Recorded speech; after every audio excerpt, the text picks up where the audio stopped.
Hey all, just wanted to say Merry Christmas and hope you guys have a Happy New Year. In case I don't hear from you guys, I'm working very long hours. I work every weekend. I don't tell people too much about my schedule. Just so you have an idea what it's like. So people are like, oh, like you keep saying you're busy. So I work two 12-hour shifts in a row. I work 12 hours every single weekend. Every single weekend. Just so you know. And then I work a lot of 12-hour shifts during the week. Now, in case you haven't noticed, 12 hours is half of a day. So when I come home, I'm very winded. So I happen to have a couple days off. Thought I'd finish up my Dungeon Hack PC98 playthrough and get that uploaded. And I'm so glad that I was able to finish that. And I believe I'm the very first person to play through the PC98 version of that game on YouTube, at least from what I could find. Now, my next hope is to be able to play through Builder 3 for the PC98 because, like I said, the game bugs out and crashes when you beat the Mages Guild boss, which is so stupid. And it's I don't know. I'd hate to think it was the game because that's horrible if it's the game. But this thing right here, this is one reason why I bought a physical copy of the game. It's literally the only one I could find online. But I bought this not just to collect it, but I actually need to find a way to get the disc images dumped. If I'm not mistaken, this thing uses three 3-inch floppies or whatever, the short ones. Yeah, it does. So at least there's that. I would just have to find a way to. I have no idea and have no plans of making any ROM images. But if someone wants to take the, someone can help me get the disk images dumped. Like maybe I could buy some kind of device to do it. And on top of that, if they want to make the ROM images for me, that would be awesome. I'd really appreciate it. But until then, that one's going to stay on the shelf until I can find out how to get the damn thing to run. And hopefully then I could do a bug-free playthrough. It would be one of those deals though where I would play through the whole game first before uploading the segments. It's kind of like my Lance of Lore videos. I deleted all of them because I got to a part at the end of the game where I couldn't progress because I didn't know I was supposed to level up a certain amount or whatever. So that really sucked. And I plan on doing that next year because you got to realize what a blow that is when you get all the way to the end of a game like that, and then because you forgot to do one little thing, you can't beat the game, and you have to start all the way from the beginning. So as much as I love Lands of Lore, I was so pissed, and it's like I have no intentions of playing through that for the rest of the year. So I do have plans to finish it in 2022. So I hope I can do that. Another thing I want to talk about is the new Five Nights at Freddy's game, Security Breach. Now, I don't know if I've said this before, but as far as VR games, because there's VR games in the series, I have no intentions of playing those. Because I don't have a VR headset, and honestly, I have no plans on getting a VR headset. They're overly expensive, and I just can't justify the cost, especially because I don't think I would use it much. So if anyone's like, oh, you should play this game, it's VR, unless there's some way you can play with the mouse, there's no way I'm playing that. I'm sorry, that's my rule, at least for now. Maybe that changes. Maybe someone gets me one for Christmas or something. I don't know. You also might notice that the camera is sitting in a bit higher position than it normally does. That's because it's sitting on top of one of my Christmas presents, which I'll show it to you guys at the end. Because I wanted to talk about, but anyways, because I was going to talk about this other game, the new Five Nights at Freddy's game, Security Breach. I would love to play that. That looks really fun. Except I have no plans on buying it yet. Keyword yet. The reason why is because there are things I like about the game. There's actually a lot of things I like about the game, but if you watch people's playthroughs on YouTube, like I have, can't remember one of the LPers I watched, but of course I watched Markiplier and I watched Dan TDM and maybe one or two other people play through the game, and there's problems with the game. So I can't justify spending $40 on a game that doesn't work properly. The worst part is, and I saw this happen on multiple videos, so it's not just like, well, one, there's just a little bug that just happened to get past, the QA testing or whatever. There's parts where, like, let's say you're about to die, but you trigger the ending sequence, like you win, you can still die. The game will cut off the ending sequence, and you get a game over. Now that is shitty, especially because you're at the end of the game. To get the best ending, you have to get, spoiler alert, to get the best ending, though, you basically have to do a whole lot of shit without getting caught, and they disable the save function. And to that, I say, fuck you, Steel Will Studios, for that. That is bullshit. And everyone agrees. Especially with those bugs. I understand. Okay, you gotta work hard to get a good ending or whatever. I understand that, but I think they went a little too far. I think they kind of played Silver Surfer on the NES, and they're probably like, yeah, let's make it this difficult. Like, you have to be absolutely perfect. You can't make one mistake, or else you screw up. And I just think that just kind of sucks the fun out of it. So, sorry. I apologize, Steel Wool Studios. I did not mean to say fuck you. That's very, at least I have the balls to apologize, but it's very frustrating. Because, again, it's a game that I would like to get, but I can't justify paying $40 for a game that has glitches. Another one that I remember seeing, there's a part where you're supposed to use this monitor to control something, but at first it's like all staticky. You have to like do something to get it to activate. So one of the LPers was, he did what he was supposed to do to get it to activate, and the screen was still staticky. It wasn't, so he couldn't see what he was doing. He actually was able to do it blind, but it's like, again, that's horrible.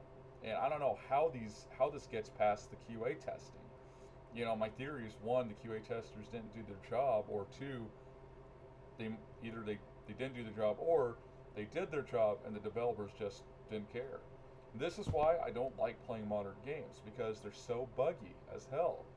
Because the developers release them incomplete because, we'll just patch it later.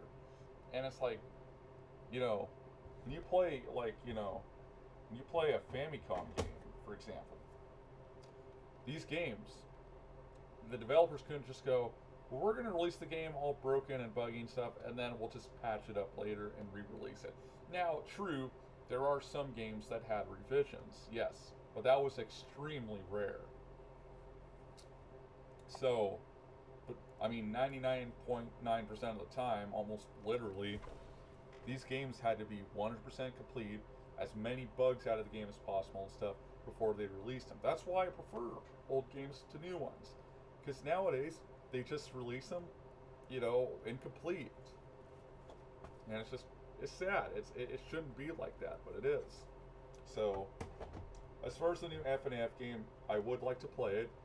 If they do fix the bugs in it, I have no problem getting it, and I'll do my best to do a playthrough of it. But the way it is now, there's no way I'd want to buy it. They get another glitch too. There's a part where you're supposed to press a button to open up the vent, but you can actually just walk through it. And again, it's just kind of weird, And I've seen various other glitches and stuff, and it's just, I don't know. It doesn't look like something I'd have fun playing out in its current state. Now, I understand the game just got released a few days ago, and I understand some stuff gets past the QC, the QC testing. I get that. Okay, it happens. Let me readjust this because it's a little off center. That's probably as good as I'm going to get it. But sorry, that was not good. Oh, that's better. It's much better. But I understand some stuff gets past the QC, areas. But stuff like this, especially with how many people they have QC test the game, I don't know how this got passed. I don't know. So hopefully the developers, I don't want to say pull their heads out of their ass. I'd like to think that they honestly didn't know about it, because like these are like big name YouTubers who are discovering this. In fact, I think these are YouTubers where like the developers actually gave them a code to get a free copy of the game. And in that case, I mean, it's great, that if they see these bugs and go, oh, okay, let's fix that. But another thing I've seen is like even happens to Markiplier, and it's happened to pretty much everyone who's seen the video, is there's like this lag or something when they're trying to record it. And it's like, so that's also not a good sign. I think it uses like the Unreal Engine or something like that. So I'll have to check that out. Or, I'm not too familiar with that, but I am. Like I said, it looks like a beautiful game. It sounds good. It looks good. And assuming they get the bugs fixed and the kinks worked out, I'm looking forward to playing it. It looks great. I mean, I think besides that, Steel Wool Studios, which I think is kind of a funny name for a game developer, but I think that's the point. Nowadays, game developers just have really funny names. But if they do their job and fix whatever's wrong with it, I'm actually more than willing to pay $40 for it. I mean, with all this overtime that I work, it's something that I have that kind of luxury.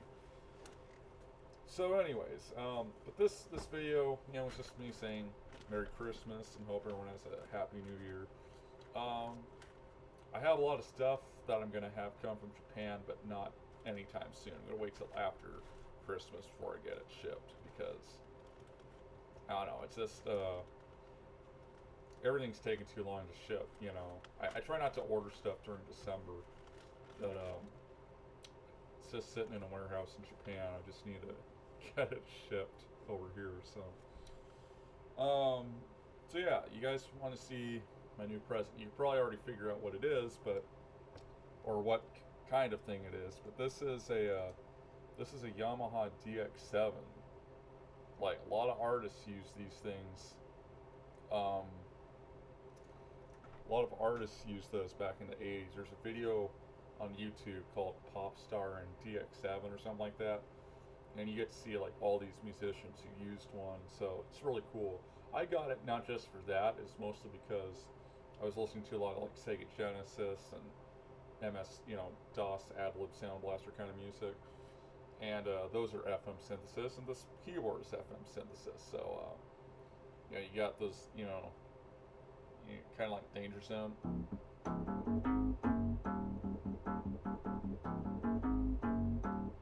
It's really cool stuff here. Pretty cool. You can like modulate it. So, pretty cool stuff. Interesting thing about this thing, though, is it uses these, it's almost like a video game because it uses these cartridges here. So these cartridges basically load instruments into the keyboard. You can see there's like master group for A and keyboard and plugged group for B. So what you do is you go on the front part of the cartridge, and there's a little dip switch here. You switch between A or B. I don't know if it's going to focus in on that. Probably not. But anyways, so I think there's 4 of them. I only have 2 of them so far, so hopefully I can get the other 2 soon. There's also a really cool breath controller that I bought for it, but I don't have it yet.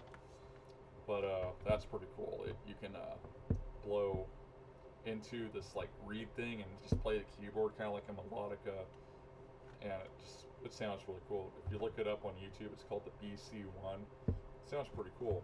I did actually get something kind of video game related,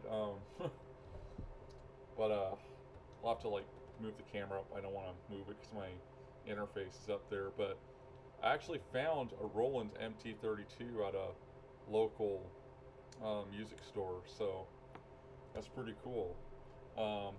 It's my second one. The first one I had, and the reason that I bought this second one, this thing was only $50, and it came with the original AC adapter. The one that I bought, or that I got on eBay many years ago. I think my father bought me that one, but I don't think it had the cable. Maybe it did, but it was missing the volume knob, and obviously Roland doesn't actually make those anymore. So, but as some may know, that the MT32 is used as a sound device for a lot of, DOS games. So that's pretty cool. Um, I'm just trying to think. But this one came with the original AC adapter. I haven't tested it yet because I need to get a new MIDI interface. So my piano, which I have down here, it's Yamaha Dx7. This thing has a USB MIDI, so all I have to do is just connect the keyboard to the computer via USB cable, and I can just use it in a sequencer. But like something like this DX7 or the MT32, you actually have to use old-fashioned MIDI cables, and I don't even know where my MIDI cables are, so I have to get those again. I think I have MUNT on my computer, MUNT, which is like a MT32 emulator. So there's that. I also got I don't have it with me because my dad's working on it. Because I heard some rattling in it, and the AC adapter was damaged when I got it. But I got I have the books for it right here, but this is a Roland Mb30. And I found out about this thing because Marshall Parker, the guy who did music and sound for Beam Software, like Shadowrun and Nightshade, and I think now he does I think he's worked on the Assassin's Creed games. He's like working at Ubisoft, but he actually used one of these at Beam Software for like his Super Nintendo music, I think, and got some of the instrument samples, which I love from there. And actually, if you listen to like George Foreman's KO Boxing, for example, and you listen to Battletoads, the arcade one that David Wise did, God, it sounds so similar. Instruments, anyway. So that's pretty cool. I also got a score book from Japan for a CD that I got recently. Well, this is Hall & Oates' Big Bam Boom. Thought it'd be cool to cover, Out of Touch by them, so it's pretty cool.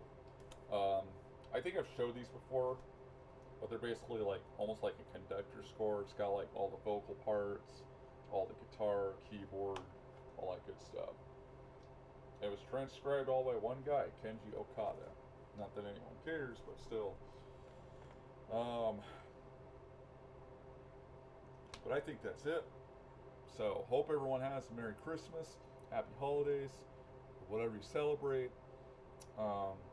Here's hoping 2022 is a much better year. I doubt it, but let's not be too hasty.